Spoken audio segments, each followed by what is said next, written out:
Uma epístola muito rica, porque nos ensina o suprassumo do Evangelho. Poderíamos dizer que Efésios é o suprassumo, a essência, é o que há de essencial, de fundamental, porque aqui nós temos o falar direto. Quando nós lemos os 4 evangelhos, Mateus, Marcos, Lucas e João, e eu tenho insistido com os irmãos para lerem os 4 evangelhos, nós vamos encontrar o falar de Jesus, né? Durante o tempo em que o Cristo esteve encarnado, na pessoa de Jesus sobre a terra. Então ele falou a doutrina do Pai. Há um texto de João capítulo 7, versículo 15 e 16, em que Jesus fala, a minha doutrina não é minha, e sim daquele que me enviou. Então nós vemos ali Jesus falando diretamente. Ocorre que quando se ler os 4 evangelhos, não raras vezes os leitores se perdem na periferia do texto. O que é a periferia do texto? São as informações que não constituem propriamente a verdade da doutrina de Cristo. São as informações que vão preparando o contexto para que o Cristo de Deus apareça naquele cenário e ali comece, portanto, a falar a doutrina do Pai.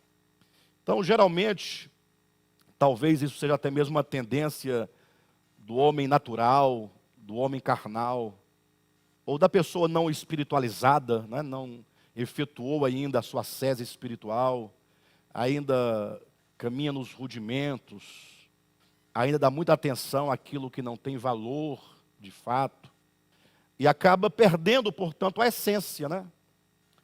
Então, fica ali nas questões da história do tempo de Jesus e perde o principal, que é o falar de Cristo, o ensinamento de Cristo.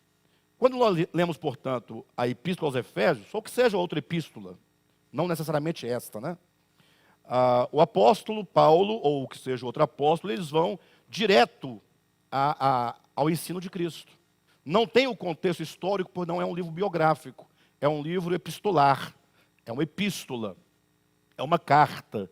Então, logo, o apóstolo coloca de maneira imediata o que é o Evangelho.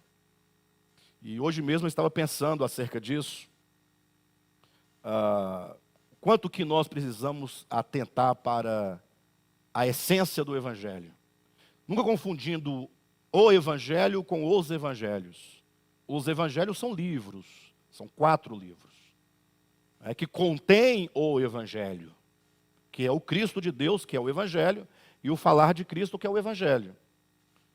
Mas assim, o quanto nós precisamos resgatar a verdade do Evangelho, isso porque, pensem comigo, depois de muitos anos de judaísmo, depois de Moisés em diante, depois ali da saída do povo de Israel do Egito, nós temos ali o povo de Israel chega ao Monte Horebe, ou que seja o Monte Sinai, é o mesmo monte, e ali eles recebem a lei e começa, portanto, a experiência daquele povo em relação à lei, em relação a Deus.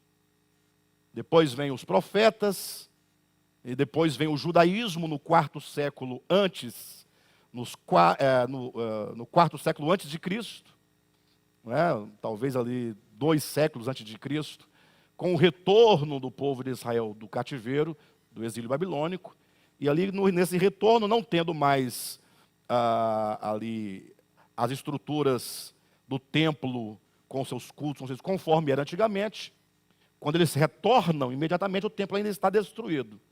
Então, nesse retorno, vão surgindo as sinagogas, os lugares onde eles se reuniam para fazer a leitura da lei dos profetas. Aí começa o surgimento da hierarquia, estabelecida por eles mesmos, os sacerdotes, ou melhor, digamos, o chefe da sinagoga. Os sacerdotes assumem um poder muito grande sobre o povo. Vão surgindo as seitas, né? Ali os fariseus, os saduceus.